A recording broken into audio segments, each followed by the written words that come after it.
Trump announcing via Twitter that he is skipping the time-honored White House Correspondents' Dinner, an event that started all the way back in 1920. President Trump tweeting earlier, "I will not be attending the White House Correspondents Association dinner this year. Please wish everyone well and have a great evening." Mr. Trump will be the first president to miss the dinner in more than 35 years. The last was President Reagan, who skipped in 1981 while he was recovering after being shot. Reagan still called in by phone, however, and I want to talk about what this means for an already contentious relationship between the press and the White House. With me now is economist Ben Stein. He served as a speechwriter and a lawyer for President Richard Nixon. He also worked on the other side as a journalist.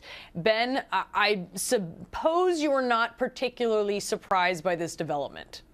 I'm not surprised at it. I'm not disappointed at it, and I don't blame Mr. Trump one bit for doing it. I mean, he's a punching bag day after day after day in the media, especially what's called the mainstream media, and I don't blame him for not wanting to go and be a punching bag in person. Okay, so did you hear what he said yesterday at CPAC where he's talking about the media? I saw some of it actually on CNN as you were excerpting it. Yes, I had that pleasure. So he said he said that he called the media the enemy of the people, which is what we heard him say before on Twitter. So he said that out loud. He accused the media of making things up, of making up sources. I think sorry, I beg your pardon. I'm sorry. I was going to say, is that something you would give credence to, or what is going on there with what he's saying? Well, I wouldn't say that all of the media is the enemy of the people, but look, every day you pick up the New York Times, every day they're slamming him. I'm a great fan of CNN. I watch it quite faithfully.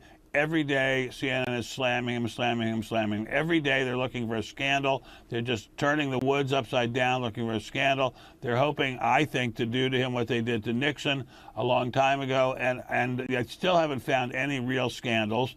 And with all due respect, I don't blame him for being furious at them. And I think he's got a lot of company. I'm out there giving speeches all around the country all the time. People, awful lot of people are not great fans of the media, and they see the media as an unelected aristocracy and a effete corps of impudent snobs, as Vice President Agnew called them a long time ago, who are dumping all over the mainstream of America. And I think Mr. Trump has a lot of company. Do you think some of what goes on is self-inflicted by Mr. Trump? Mr. Trump is not the smoothest operator. I mean, he's not Bob Hope. He's thin-skinned, and he fires right back. I agree. Some of it, no doubt, there's no doubt some of it is self-inflicted. But I think this general idea that the press can just hack away at the president, that he is expected to just sit there and take it, is not a sound idea. And I've noticed day after day, week after week, everything's negative. Not one positive response. I mean, here's a guy who picked a person generally among the legal profession, and I am a lawyer as well known, awful lot of lawyers, very well-respected guy as the Supreme Court Justice, we hope, and hardly any positive coverage of that. He is doing what his constituents asked him to do. May I counter that, Ben? Because please, of course, that's why you're when there. Gorsuch went up and spoke to a Democratic senator, we covered in depth the fact that Gorsuch had said something that actually endeared him to Democrats, and that actually a lot of establishment Republicans appreciated, and it actually, many people thought, tempered Gorsuch, or at least revealed him as they felt to be a moderate that they think he is. I mean, how are we covering this in a negative way, maybe a nuanced way? Or Donald Trump goes to the African American History Museum and he talks about countering bigotry, and we cover that as well. Yes, you did cover that. So that's one of two of hundreds of stories, most of which are extremely negative. And God bless you for doing that positive stuff. But look at the way they slammed him for not covering right immediately the desecration of the Jewish cemetery outside St. Louis. I mean, this is a guy, and look at the way the media is endlessly playing him up as an anti-Semite. This is a guy who has a Jewish son-in-law, whose own daughter converted to Judaism, who's never been quoted saying a single anti-Semitic word, and they're constantly slamming him as being a racist or a white supremacist or something without any evidence of it at all.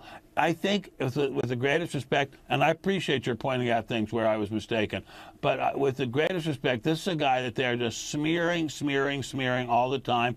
I don't blame him for wanting to fire back at them. If he were as smooth as Ronald Reagan, he would handle it more smoothly. But no one, again, will ever be as smooth as Ronald Reagan. You said you think the press is trying to do to him what they did to Richard Nixon. Yes. So give us your perspective on that, because a lot of people look at what happened to Richard Nixon and they say, I mean, what Richard Nixon did to himself. The tapes from the Oval Office showed that 6 days after the Watergate break-in, he was discussing himself. He was discussing a cover-up. You know, the smoking gun tape. I mean, how did the media do that to Richard Nixon? The media picked one tiny little thing that he did. One tiny little thing he did. What tiny little thing? One tiny little thing he did, which is just to discuss a cover-up. He didn't do the cover-up. They didn't follow through with the cover-up payments that he discussed. They just discussed it. This was a guy who brought more peace to the world than any president in the 20th century. Open relations with China. First strategic arms limitation talks with the Soviet Union and leading to an agreement. Ended the war in Vietnam. Brought home the prisoners of war.